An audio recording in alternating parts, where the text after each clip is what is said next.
God dank. This is one of the few words that I can say in Norwegian. I'm sorry. It is a pleasure to be here with you. Now is some years ago that I visit Oslo last time, but happily I meet Norwegians very frequently because, as Jørgen was saying, there's many people from Norway coming to Barcelona every year, and we have the opportunity to share experiences, knowledge, and it's always a pleasure.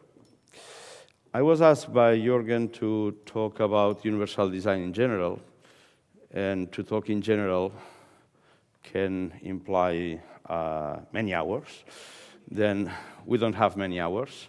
Then, with a due respect to the sign translators, I will try to speak slowly, but as fast as possible, to give some room that in case you have any specific question or any subject that I mentioned fast that you want to go deeper on it, we would have some time to talk about. But I try to concentrate in improving urban space for all citizens, and starting by saying that since the beginning of the history, we are adapting the nature to our needs. Not the needs of all of us, but to our needs. And already the Romans start to build sidewalks and crossings to prevent people to walk on the horse's shit. But they start to conceive the streets as not as the empty space between houses, but also as a place to live in. This idea was followed with more or less resources all over the world, and then the streets progressively adapted to diverse needs, like increasing the grip for animals. You see in the center of the picture, a street with some stairs, or also running activities as butchers or selling clothes. And we see in these pictures from the beginning, late 19th century and beginning of 20th century, how the cities were adapted to transport goods and people. And then by the 20th century, we got the streets full of cars. Now we know, and the mayor of Oslo said before, this is not the way. We should learn that we should reverse the situation and design the streets from a new perspective based in making the streets, transforming the streets in comfortable spaces for pedestrians, allowing space for all mobility modes, creating enjoyable public space, and procuring safety for everyone. But there's always a but. We are not learning. I mean, if we look at how the travel time for commuting along the years has evolved, from the 70s to the 2000s, we devote the same time to go to the school, to go to work, to go to visit friends. And the only thing that along the years has increased is the distance to the places.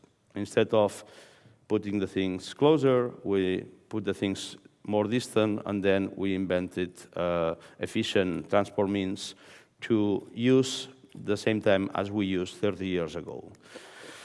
Because our planning is not based enough in a compact city shape, in the appropriate density, and the appropriate mix of users.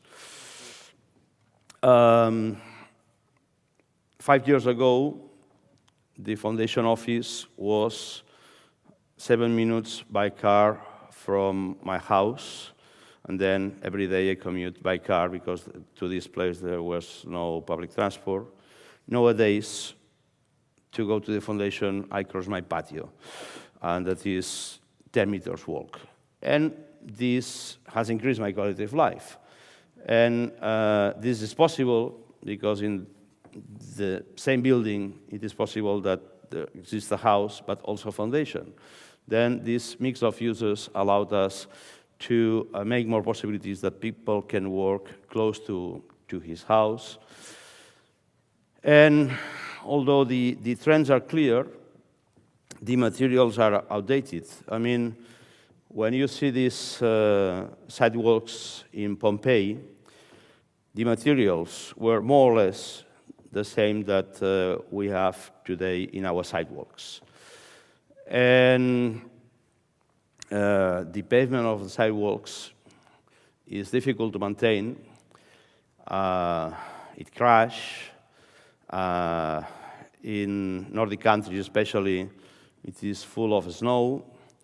When the street is full of snow, it is very difficult to roll there. In cities that they are not that used as Oslo to have snow, like in Berlin, when 2 years ago they got a big snow that the ice remains in the city for 1 month. There was like 20% of the population that were kept at home because it was not possible for them to go outside. Sometimes it's even more difficult, the maintenance, because even the birds contributes to make the street very dirty, or also the people that chew gum contribute to make all these spots in the street, except in Singapore that is forbidden.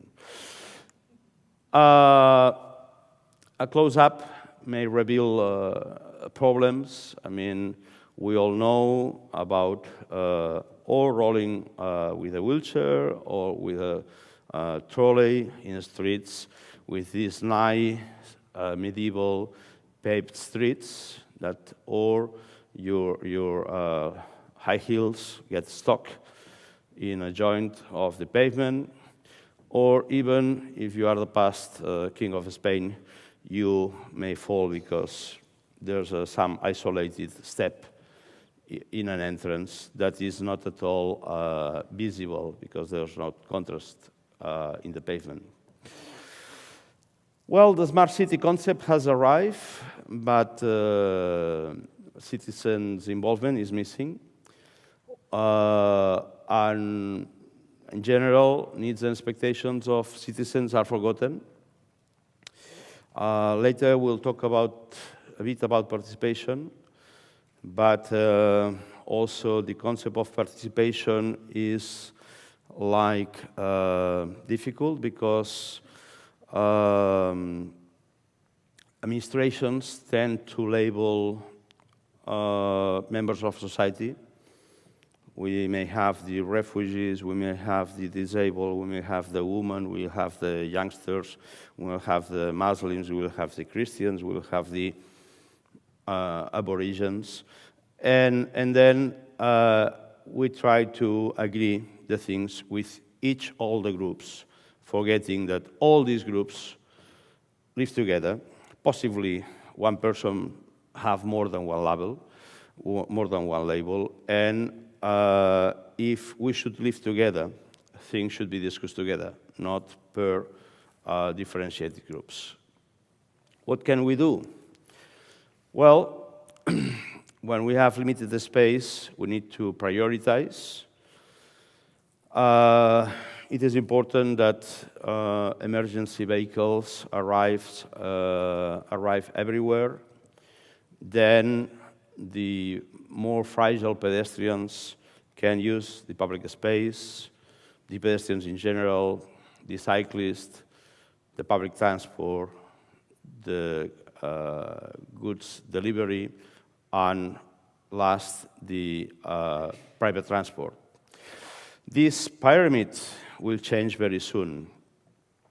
In Dubai, they are already planning to have 500 Google taxis in 2 years. These taxis, these vehicles that drive alone. It is very nice that in London, in a neighborhood, they will start a test of not driven vehicles, automatic vehicles for collective transport. And just 2 weeks ago, I received the invitation to participate in the advisory board of the research because they want to prepare the cities for these non-driven vehicles, because this will create a lot of changes. I mean, possibly the idea of owning a car with years will disappear. The idea that a bicycle is something where you should keep the balance. Maybe the bicycles will stand up by themselves and you don't need to keep the balance anymore. These kind of things will happen very soon. And nowadays, we have a traditional distribution of the space in the street. We have sidewalks for pedestrians. We have normally 1 or 2 parking lines, and then the rest for the vehicles. If we would think in a more democratic use of the street, we may think on having more or less the same space for pedestrians, but 10% of the space, depending on the city, but 20% of the space for bikes and other personal electric devices, 30% for public transport, and 30% for private vehicles, including delivery vehicles. Although we can easily imagine that in 10 years' time, Amazon would have a fleet of not driven cars that will reach several places to deliver the goods.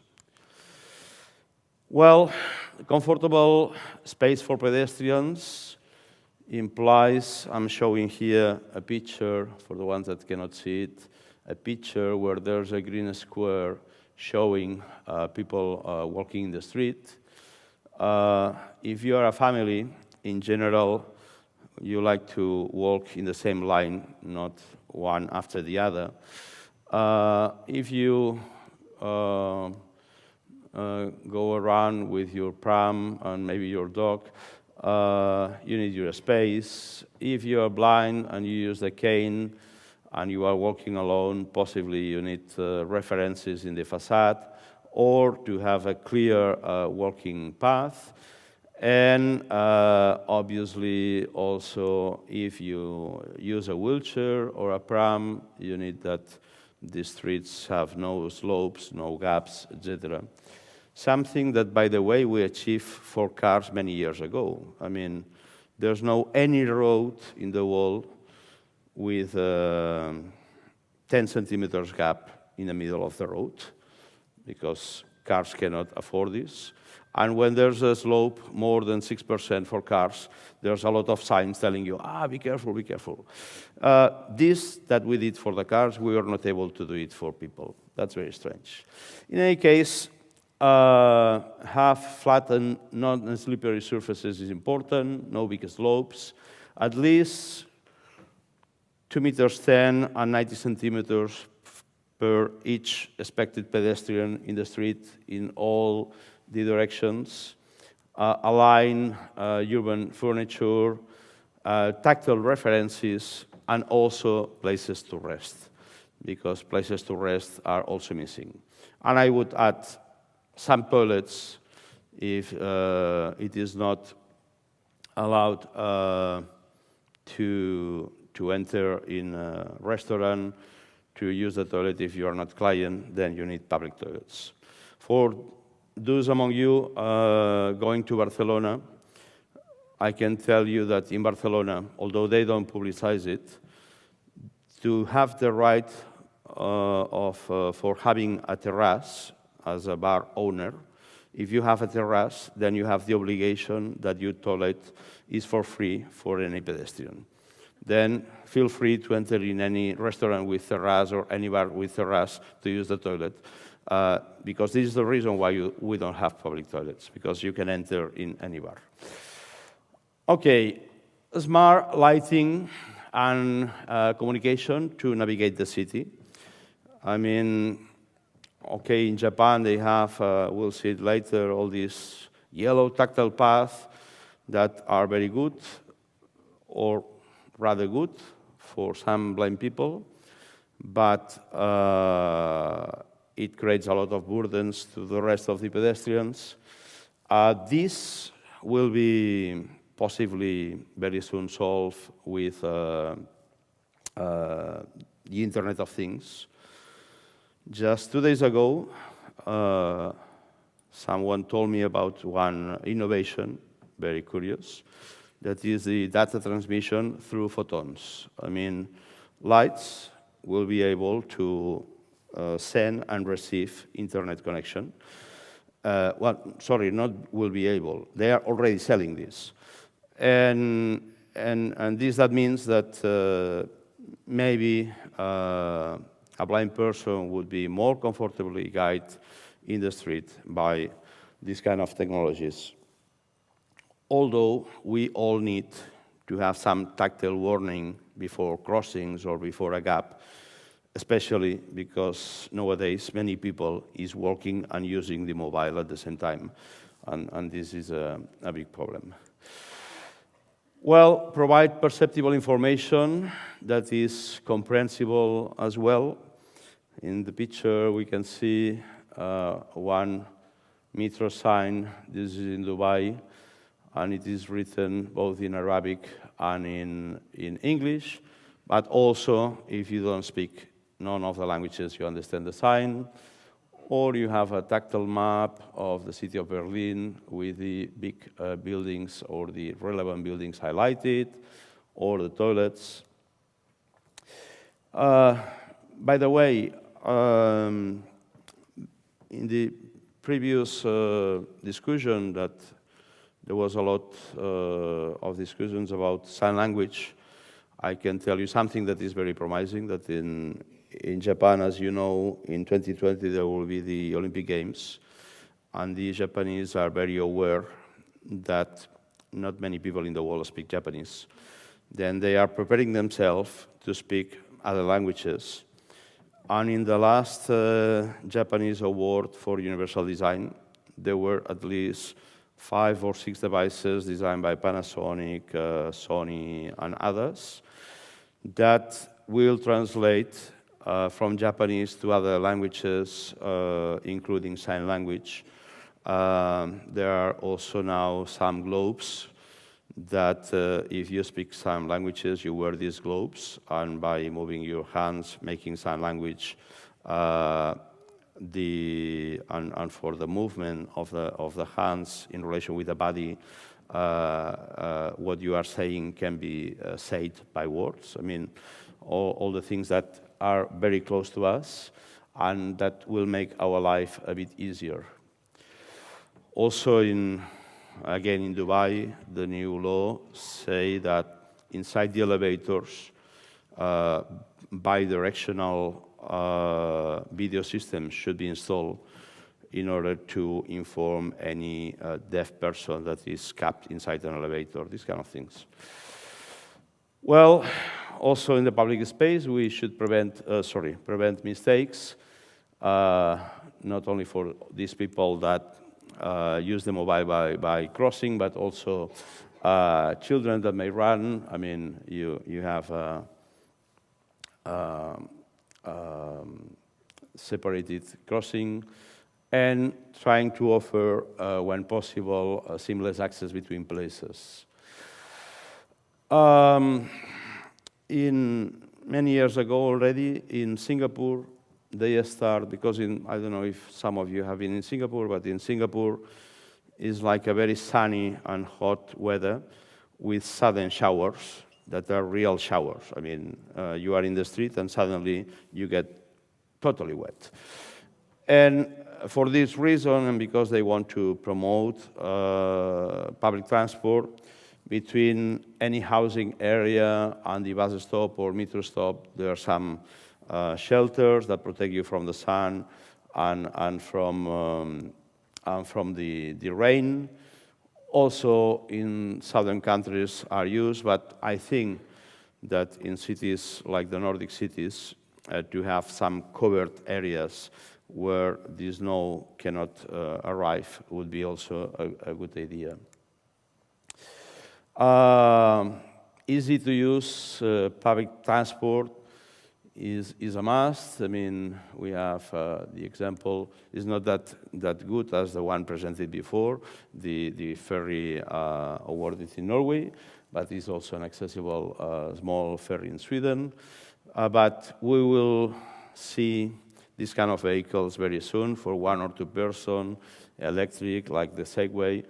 But in any case, to fill the gap between the vehicle and the sidewalk or the platform is very important, and there should be systems to fill this gap.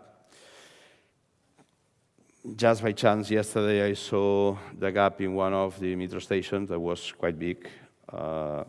When you have all the stations that are curved, to fill the gap is quite difficult. In Japan, there's one station and the pilot 5 years ago, and another in Barcelona, also since 6 or 7 years ago, that when the train arrived, something in the platform reached the train. But also the Japanese, because they are Japanese, I mean, we cannot do it in the rest of the world. If you are waiting for the metro in a station with a gap and you are using a wheelchair, the driver of the metro goes out, put the platform for you, you enter in the metro, and then he continues driving. I mean, that's something that only in a country like Japan may happen.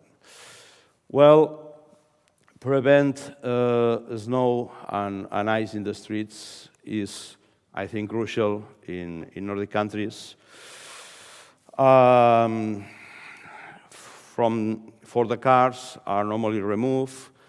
Many years ago, started the idea of melting the snow in sidewalks. We did an experience in 1994 in Helsinki that then was reproduced in many places.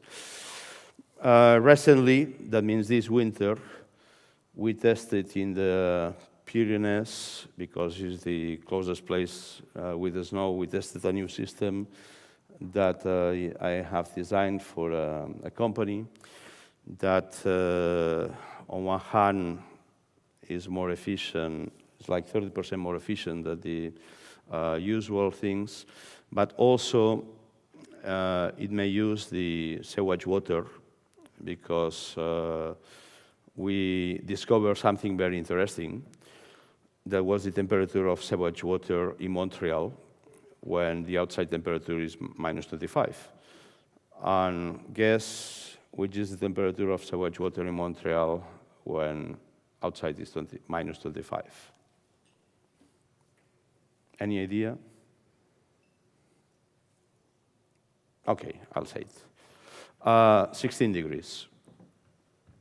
With 16 degrees running in your melting system, snow melting system, you can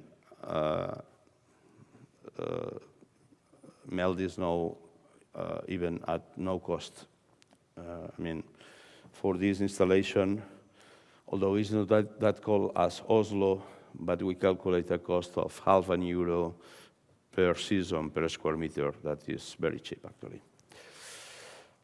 Okay, installing also reliable pavements that are flat and slippery, that don't crash with the ice contractions, resistant to spots, oil spots, and chewing gum, and silent when vehicles or wheels or luggage circulates on top of it. Although in Barcelona we have made many improvements, we still have the old pavements.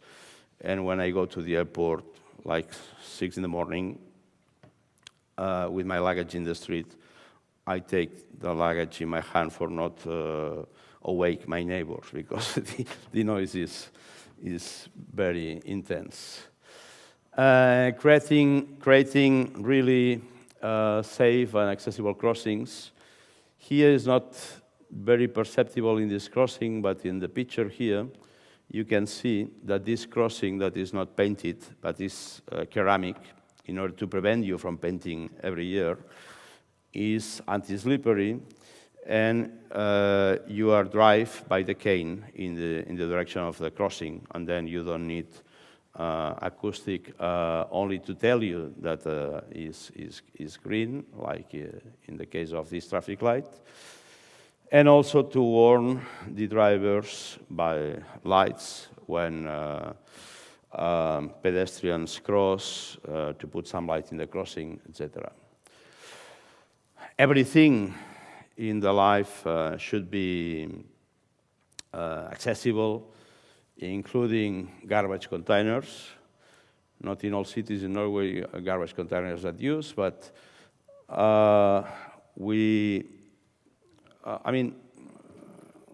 one clever thing that the city of Barcelona did was to say, okay, instead of trying to design something about garbage containers, let's put it as in the procurement process for the new service. Then it was not the city council who spent money in designing this, but the companies competing among them to design the best possible system. I wrote the technical conditions, and one of the technical conditions that I wrote was, please, when the cover is open, make the cover staying open for 2 or 3 seconds to give you time to put the back inside, not to fall down when you close. Okay. Multicultural and comprehensible machines in the public transport, like these ticket machines in Japan that I think everybody can easily understand, or these ones in Barcelona. And then we need some management tools.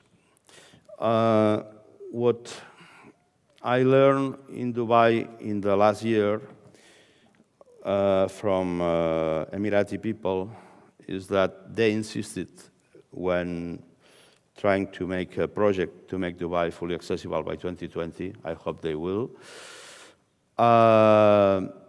What they asked was for a gap analysis. I mean, they didn't ask to assess the details in the street, but to analyze all the working system in all the fields, to identify the gaps that prevent us from, or prevent them from making the things fully accessible. It's like here in Norway, I've been making a very short interview since I arrived. There, in general, things are improving, but mistakes still happen. And it is important to discover where these mistakes are made. Is, you may remember this concept of the accessibility chain, that if one link is broken, then everything fails. With the management of accessibility, management of universell utforming is exactly the same. I mean, if one link on the management system is broken, then things don't work. And just to make a small joke, I used to make a demonstration of this with the AS test. The AS test consists on when somebody is showing you how nice is the last accessible toilet that they have installed, then you take down the removable bar and you sit on it. And 2 every 3 times, in most of the countries, breaks. Because everybody knows that the bar should be there, but nobody thinks that this bar should be resistant. Yeah?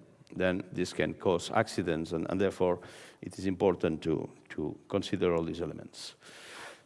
Then, to manage universal utforming, we need to know about the users and their diversity. I wrote down their diversity, but it's our diversity. I mean, the users are they when you are a professional, but you are also an everyday user. Then we cannot make a distinction between us and them because we are all diverse. To monitor the interaction with each one environment, to evaluate the environment reality in the present situation, I don't know what I'm reading here, if I have the screen there, to design solutions with the end users, to communicate the improvements, and to evaluate the results. It's also very important to evaluate the results. I can give you an example. Catalan Railways, that run Catalan Railways, but also the Metro, they improve accessibility because it's their obligation, it's by law, but they never calculated the benefit effect of this. And then, making a study for the European Commission, I use one of their works as example. I mean, to make one metro line fully accessible cost them 19 million euros. And the return of investment was made in 1.5 years. Because the increase of passengers that found this line more comfortable paid this in 1.5 years. That means that universal design may be one of the best business in the world, because to a return of investment that short is very impressive. It's even more impressive what a friend, Alex Dobaño, working in the field of graphic design for all, he improved the signs and the information in Sagrada Familia in Barcelona. And Sagrada Familia paid for this work already installed 80,000 euros.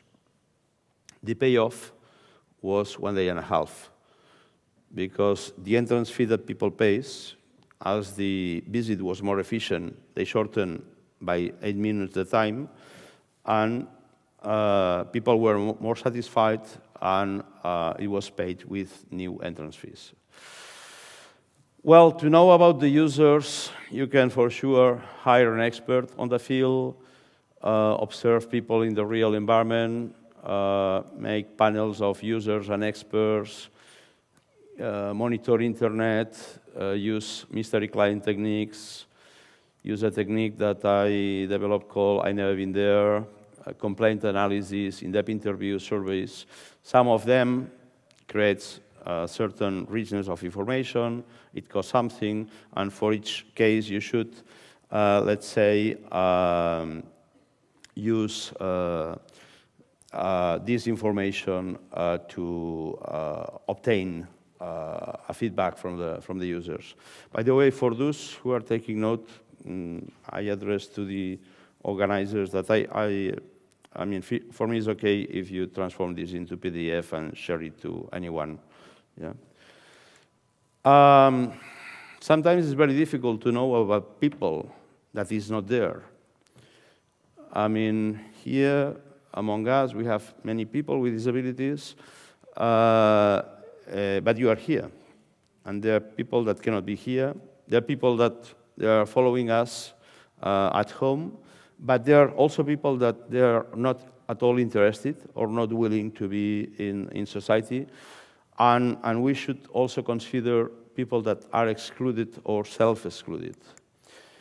And it is difficult to know about these people, and we should look and to design systems to engage them in some way.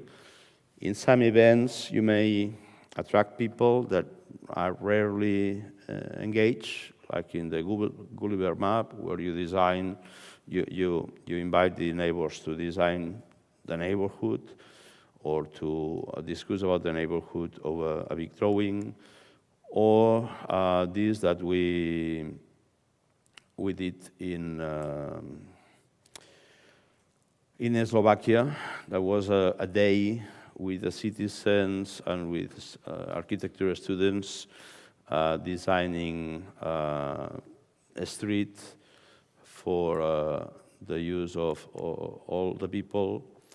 But it is also important to observe people how they use the space, because I don't know in Norway, because surveys are important, but if you ask in Spain to people in the street what kind of TV programs they look at, animal documentaries are the usual answer, although the more seen programs are all these corals and Big Brother, these kind of things. Then people are not very sincere in surveys. Then to observe what people do is also very important.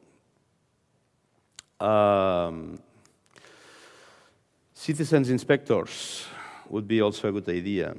I mean, why not, instead of meeting with the Association of Blind People or meeting with the Association of Physically Disabled People, why not to organize in the neighborhood a meeting with the neighbors?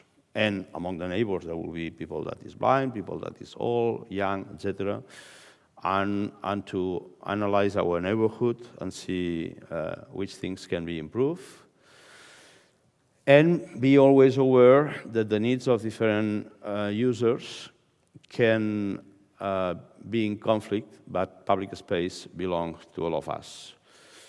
I don't remember now what you do in Norway, but although it's not nice to talk not well about the neighbors, I don't like what they do in Stockholm. I mean, this idea for crossing, that you put the traffic light post in the middle of the sidewalk, and then you have like half sidewalk for crossing, half, let's say, crossing with a ramp and the other one with a step, because also blind people need to have some reference. Okay, that can be a provisional solution, but for sure it is possible to find a way that with the same design, everybody is satisfied. The blind people, the wheelchair users, but also the mothers, and to prevent children from crossing alone, and to have a paper bin to throw the garbage, etc. And the same happened between, people using wheels and people using these extreme tactile guidance systems. And after 2 years of fights in one new metro line in the south of Japan, the government finally agreed to leave some space between these tactile strips to allow people using wheelchair to cross without bumping every time. Okay, we can reach more or less some conclusions to have some time to, I don't know if you have some time. What time I suppose that I should finish? 5 minutes, okay, perfect. Then we have 5 minutes for questions. The conclusions would be that lack of financial resources can't be the excuse.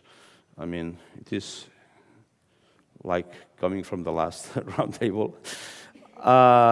Everything new can be made useful for all without any extra cost. It is like this. Everything that works well can be maintained as such, also without any extra cost. And everything that is not good enough shall be improved according to an action plan. And if you analyze it and account it, you will know exactly how to do it without making dreaming plans. I mean, in France, they said we'll make France fully accessible by 2015, and they failed. And in other countries, they did similar things. I mean, if you make a realistic plan, things are attainable. Well, And the thing is that good intentions are not enough. Then let's do it, let's work. And I think we all deserve it, and for sure future generations will thank us for that. Tusen takk.